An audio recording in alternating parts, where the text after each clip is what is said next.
उस्ताद जी, अगर रउआ यही अंदाज में आधा घंटा और गई ना, और अगर नचनिया लोग अपन देह त्याग के नाच देलो तो अगला दिन पानी चढ़े लगे।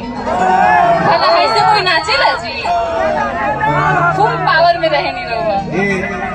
ये सब टावर को हम चढ़ाई ले जाता, ये सब टावर में रही ले मौका होगा तो वो टावर पर चढ़ जाएगा। टावर पर चढ़ो राउत प्रेमी ओरिजिनल में बियाह करिए ना जे चढ़ी ओकरा से पूछे। अब देखिए भाई, प्यार और मौत से डरता कौन है? प्यार तो हो जाता है, इसे करता कौन है? प्यार और मौत से डरता कौन है? प्यार तो हो जाता है, इसे करता कौन है? और प्यार में तो हम अपना जान भी कुर्बान कर दें, पर पता तो चले हमसे प्यार करता कौन है? शराब को क्या तेरे जहर भी पी सकता हूँ, जानेमन शराब को क्या तेरे जहर भी पी सकता हूँ, अरमान मेरे दिल में है कि तेरे लिए मर के भी जी सकता हूँ। कहता देखो अब के बुझाइल हमरा प्यार का कहानी।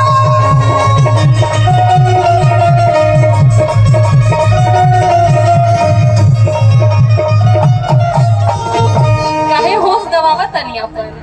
होश गवावा तनी कि हम संकट में पड़ल, खेत खाएगा कहा जो रहत पिटाएगा, बेटे का तार टूट गई। हमरा सुने में आइल है बेंजो का तार टूट गई बा। तू बड़ू मीडियम वाला 55 के आता हर लोग घर मिलल बा 55 के। ऐसे कोनो बात नहीं कि हमार जगह हो जो तक चार देखी या चार तरसी कि काज हमरो भी नहीं वैसन होई। देख लिया हमार मुखिया जी है गांव के मुखिया जी वीरपुर भैया भाई संकट में मत डालो।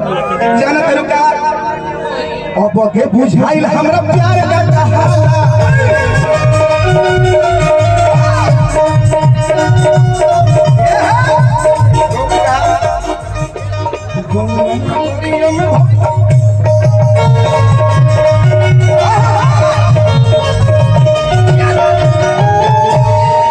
देखिए निशु जी,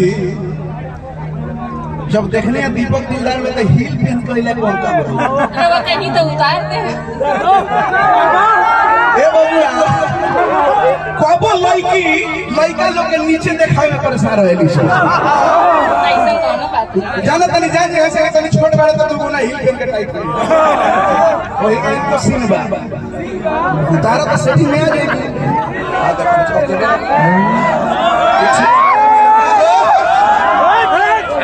कि हमनी के जोड़ी देखी हो सबे जवार बा, हमनी के जोड़ी देखी हो सबे जवार बा का कहिए मुसीबत।